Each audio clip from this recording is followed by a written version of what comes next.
শিক্ষা সংস্কার ও নিট প্রশ্ন ফাঁসের অভিযোগে ককরোচ জনতা পার্টি সিজেপির আন্দোলন ঘিরে উত্তাল দিল্লি।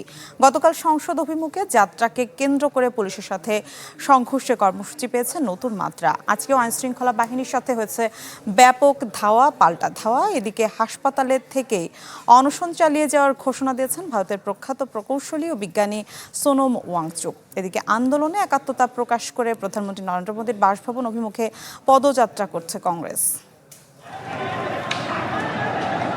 আন্দোলনের ঢেউয়ে এবার উত্তাল দিল্লি। প্রবল বৃষ্টি, কড়া নিরাপত্তা, পুলিশি অভিযান কিছুই দমাতে পারেনি যন্তর মন্তর ককরোচ জনতা পার্টির বিক্ষোভকারীদের।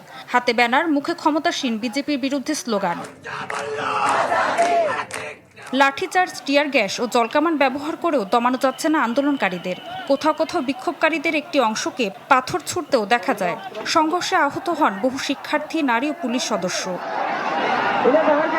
আহতদের ভর্তি করা হয় রাম মনোহর লোহিয়া, লেডি হার্ডিঞ্জ, এইমএস ও সফদরজং হাসপাতালে। এই ঘটনার পর অনশনরত প্রকৌশলী, বিজ্ঞানী ও পরিবেশ কর্মী সোনম ওয়াংচুক ঘোষণা দেন, আন্দোলনকারীদের উপর পুলিশি অভিযানের প্রতিবাদে তিনি অনির্দিষ্টকাল অনশন চালিয়ে যাবেন। এদিকে দিল্লি হাইকোর্টে ওয়াংচুককে সফদরজং হাসপাতাল থেকে তার পছন্দের মেডান্ট হাসপাতালে স্থানান্তরের আবেদন জানানো হয়, যার অনুমতি দিয়েছেন আদালত। অন্যদিকে আন্দোলনের প্রতিনিধিদের সাথে বৈঠকে কেন্দ্রীয় স্বাস্থ্যমন্ত্রী জেপি নাড্ডা দাবিগুলো নিয়ে উচ্চমহলে আলোচনার আশ্বাস দেন। ককরোচ জনতা পার্টির এই বিক্ষোভ কাজে লাগাচ্ছে মোদি বিরোধীরাও। কংগ্রেস নেতা রাহুল গান্ধী শিক্ষার্থীদের ওপর পুলিশি হামলার তীব্র সমালোচনা করেন।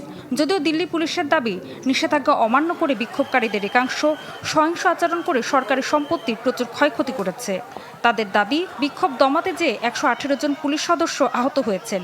এ ঘটনায় আটক করা হয়েছে 70 জনকে। ঋতু সাহা, চ্যানেল 24।